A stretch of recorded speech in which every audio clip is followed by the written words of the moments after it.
If you're just joining us, our top story, this breaking story, Russia launching a full-scale invasion of Ukraine with attacks on targets across the country. Kiev is saying that dozens of people have been killed, many have been injured in large-scale air and ground assault by Russian forces. And Russian President Putin says he has launched the military operation to, quote, secure the future of Russia as a sovereign nation. Western leaders, as we just heard there, have vowed to impose crippling sanctions.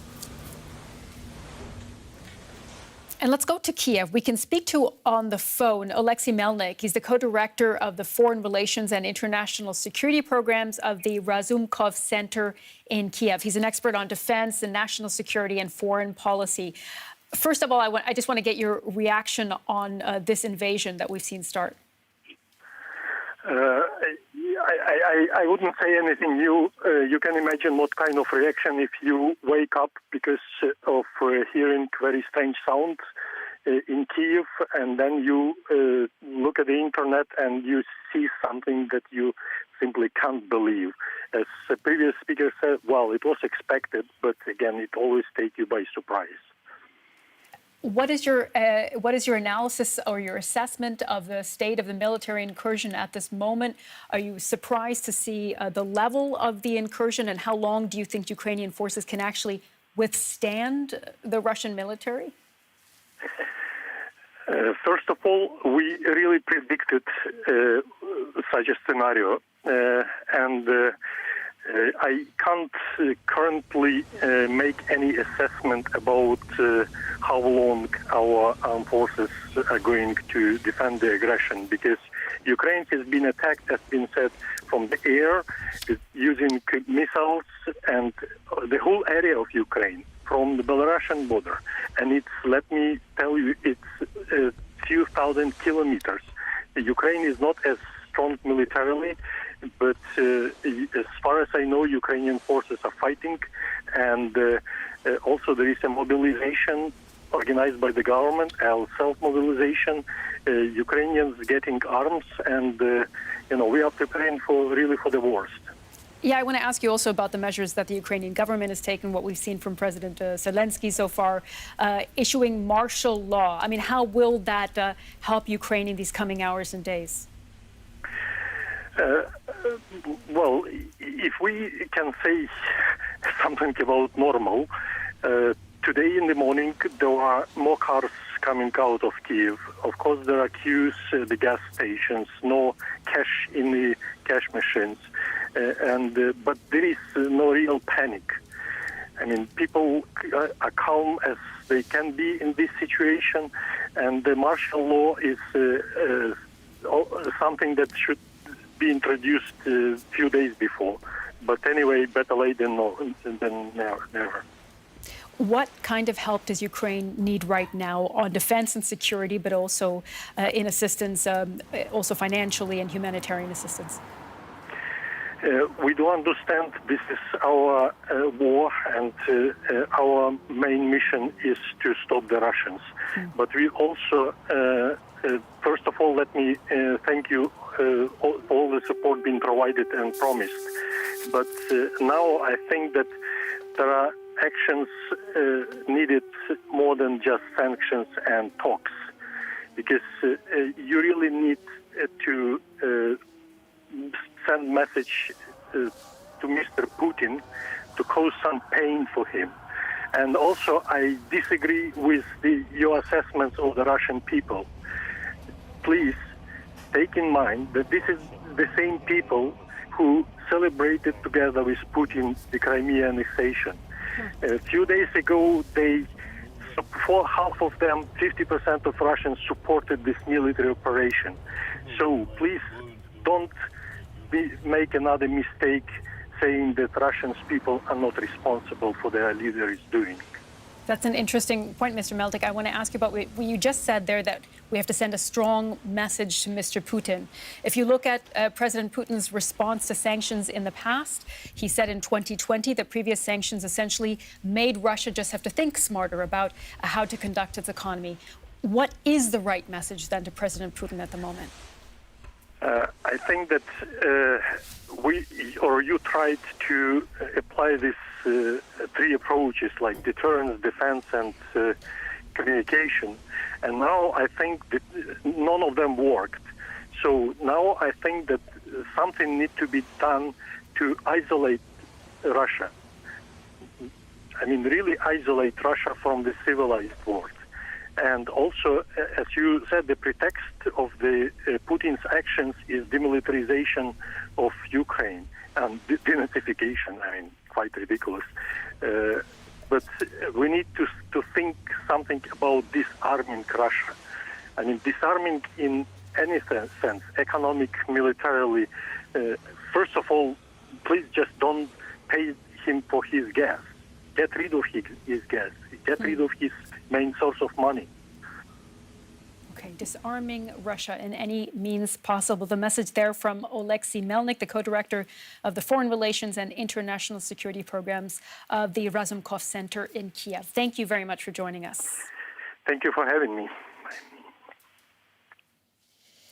German Foreign Minister Annalena Baerbock gave a statement earlier in which she pledged to unleash a full package of sanctions on Russia. This is what she said. This war is aimed at destroying one thing for sure, the hopes of people in Ukraine that after decades of lack of freedom, that they would have a right to democracy, peace, and a better future without oppression. President Putin, you will never destroy this dream. It is growing in Ukraine, and it is growing in your own country. It is my firm conviction that in Russia as well, many people will be deeply embarrassed about this, will be outraged that in the name of Russia, there has been scrupulous murder on their brothers and sisters in Ukraine. We are all shocked this morning, but we are not helpless. We have prepared for these events and will work together with our partners and allies in a concerted effort and will coordinate every measure we take with the Ukraine, within the EU, within NATO, within the G7, and the full package of sanctions will be unleashed on Russia. Full package of sanctions. We heard there from the German foreign minister. Let's bring in our chief political editor, Michaela Küffner, who's been following the reaction here in Berlin for us. Hi, Michaela.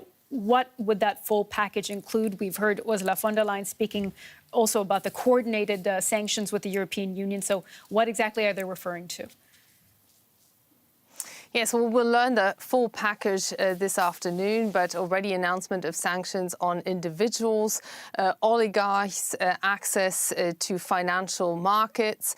We are due to learn whether that will include the SWIFT payment system. I would almost expect so at this moment in time. So a very strong action, non-military action, a strong response from a European Union, NATO, a transatlantic alliance that is demonstrating that it stands united at this very moment in time. But as we heard from Annalena Baerbock, this front line that we are observing actually runs through our societies right now, because this is an attack, an apparent attack on democracy itself, on the ability of democratic states to act.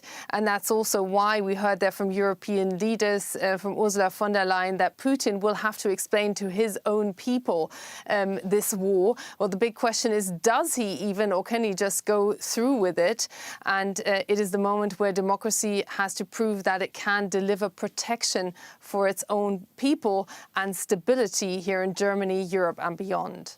Indeed, Michaela, and that's bringing up questions again here in this debate here in Germany about whether to send Ukraine weapons, especially as this invasion has started. And we've seen a few voices changing their tune today. We spoke to Thomas Silberhorn of the CSU a little bit earlier, who said, yes, it is now time to talk about sending weapons to Ukraine. Is that debate actually going to move the needle? Will we see the German government shift its policy entirely on this? That debate is back. It is flaring out, but I don't think it will shift the needle, simply because also the big question is whether Germany's Bundeswehr, its armed forces, actually have that terribly much to offer that they could simply hand over. There's deep frustration also in the Bundeswehr leadership.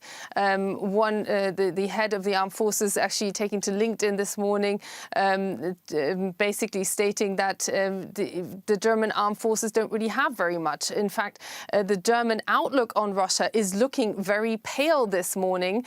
The party, the Social Democrat Party of German Chancellor Olaf Scholz, is holding an emergency virtual meeting this afternoon to debate the next steps. After all, it's the Social Democrat Party that had been, if anything, holding their chancellor back from taking a stronger stance on Russia, particularly on the Nord Stream 2 pipeline, which he saw as an entry ticket to exhaust all avenues, all diplomatic avenues, when he went to Moscow last week. Then we saw Olaf Scholz react, now saying that that pipeline will be stopped. And we're hearing from Jens Stoltenberg, the NATO Secretary General, that this was a long-planned attack. So clearly, Germany, Europe, the West has been upstaged by Vladimir Putin, who was planning this for a very long time while protesting a bit too much, even in recent days. Interesting that you say upstage, Michele, because I want to ask you about a tweet that we actually brought into the program a little bit earlier from the former defense minister, Annegret Kramp-Karrenbauer. She was the defense minister, many of our viewers will remember, under Chancellor Angela Merkel in this last term. And she said that this has been a historic mistake, essentially, from the West, and that nothing has been done to deter President Putin. A good deal of hindsight there, of course. But what did you make of that? Is there a sense in Berlin today that real mistakes were made? Absolutely. I mean, it's always interesting to hear from someone like Annegret Kramp-Karrenbauer, who held a lot of responsibility, who at some stage was seen as the heir apparent to Angela Merkel as a conservative leader and chancellor, and then failed. So politically, she has nothing to lose.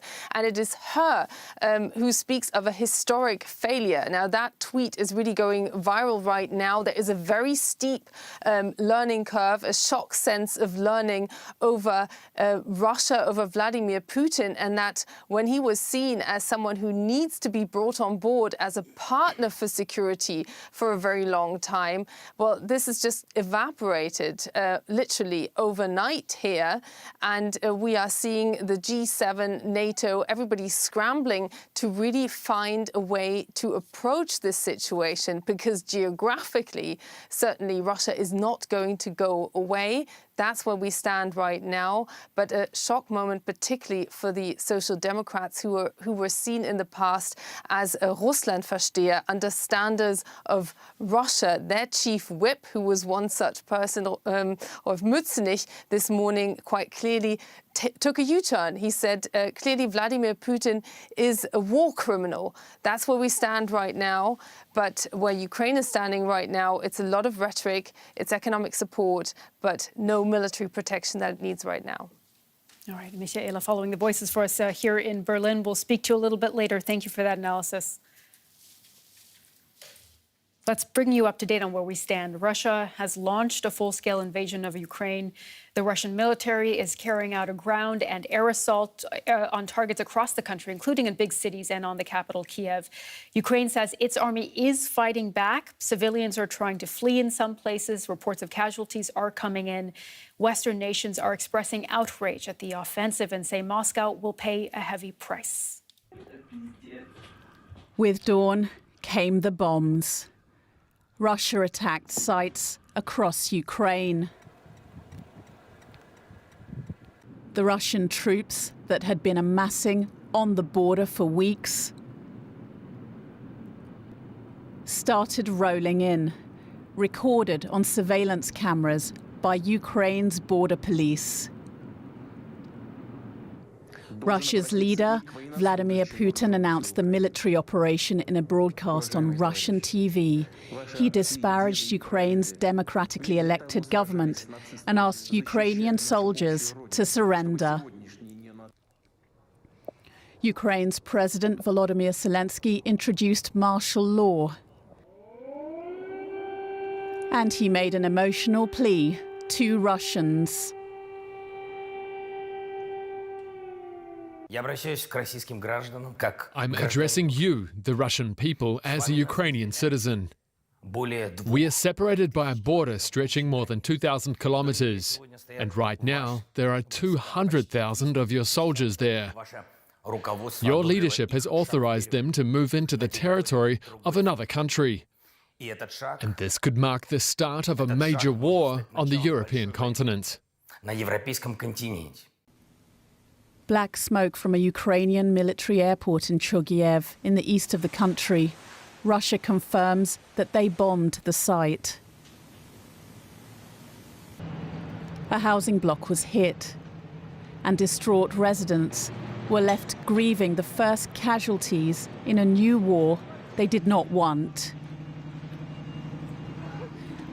As the world condemned Russia's attack on its neighbour, the EU Commission President said all of Europe is under threat.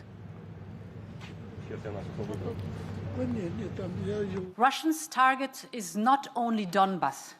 The target is not only Ukraine. The target is the stability in Europe and the whole of the international peace order. And we will hold President Putin accountable for that. Germany's Chancellor Olaf Scholz promised more sanctions. We will be coordinating closely with our international partners in NATO and in the European Union today in order to place further severe sanctions against Russia now. And it is good that we have prepared for this eventuality carefully. The aim of our sanctions is to make it clear to the Russian leadership that they will pay a bitter price for this aggression. But sanctions can't come soon enough for many Ukrainians. In the capital, Kyiv, cars jammed the roads as residents tried to flee the city. Well, that is a look at where things stand at the moment in Russia's invasion of Ukraine. And as we said and saw there are multiple reports coming in from across the country of Russia's air and ground assault. And we have William Glucroft with us to give us a better picture of what that invasion looks like at the moment. That's right, Sumi. We've been seeing the pictures for months of Russian troops building up all around Ukraine. And now the unthinkable has happened. Those troops are moving into Ukraine. Let's have a look on the map of all the sides that Russian troops, as many as 190,000 of them, are coming in on the north, the east, and specifically the south. We have some major cities here in Ukraine. We've heard reports, and remember, these are reports. It's very difficult to confirm a lot of this information in this kind of stressful, chaotic, violent situation. But we've heard reports of explosions in Kharkiv, a city to the east. We've been hearing things about amphibious landings in port cities like Mariupol, very important strategic areas for Ukraine, port cities also like Odessa. And we've also been hearing reports of explosions in Kiev, the capital of Ukraine. Now, we have to remember, if we focus over to the east, that is the separatist, the Russian-supported separatist part of Ukraine that is not recognized by the rest of the world, actually. And that's where Russian troops first entered, according to Putin's own announcements on Monday. And they've been pushing in from the east, along with troops, as said, through the south, and with air attacks, as we've been hearing in Kiev and Kharkiv. And what we are seeing now, we've seen in pictures, masses of cars, of traffic, of people trying to get out of the capital, Kiev, possibly moving to Lviv, which is a city all the way far in the west, the border with Poland. You'll remember in the last several weeks, Western diplomats have been relocating there, thinking it's a safer city, being further away from potential fronts. Now, what you can't see in this map is there's a river that comes right down the middle of Ukraine, the Dnieper River. And one fear is that Russian troops coming in from the south, attacking by air, and coming in from the north through Belarus could actually cut Ukraine off east and west. And that is what Ukrainian forces are facing in a very, very difficult situation. Again, Sumi, as we know, very uncertain what's going on right now. We just have to take reports as they come and see where things go between the forces right now. Thanks, William. Thanks for updating that picture for us. As you said, we are trying to verify a lot of those images and reports that we're hearing coming in from across Ukraine with our correspondents as well. But first, let's take a look again at some of those early reactions to Russia's attack on Ukraine that were coming in this morning. The Ukrainian foreign minister, Dmytro Kuleba, went on Twitter to say Putin has just launched a full-scale invasion of Ukraine. Peaceful Ukrainian cities are under strikes. This is a war of aggression. Ukraine will defend itself and will win. The world can and must stop Putin. The time to act is now. And here's what the United Nations Secretary General Antonio Guterres said. He directly appealed to the Russian president, saying, President Putin, in the name of humanity, bring your troops back to Russia. This conflict must stop now. And the German Chancellor Olaf Scholz earlier said in a statement the Russian attack on Ukraine is a blatant violation of international law. It cannot be justified by anything. Germany condemns in the strongest possible terms this unscrupulous act by President Putin. Our solidarity goes out to Ukraine and to its people. And among those reactions, China has asked for all parties to exercise restraint after Russia's invasion of Ukraine. A foreign ministry spokeswoman refused to call it an invasion, asking instead for dialogue. We hope the region can maintain peace, and we call on all parties to exercise restraint and prevent the situation from getting out of control. At the same time, I would like to reiterate China's position that true security should be comprehensive and sustainable, and legitimate concerns by all parties should be respected and addressed. We hope that all relevant parties do not shut the door to peace, but instead engage in dialogue, consultation and negotiation to alleviate the situation and prevent it from escalating.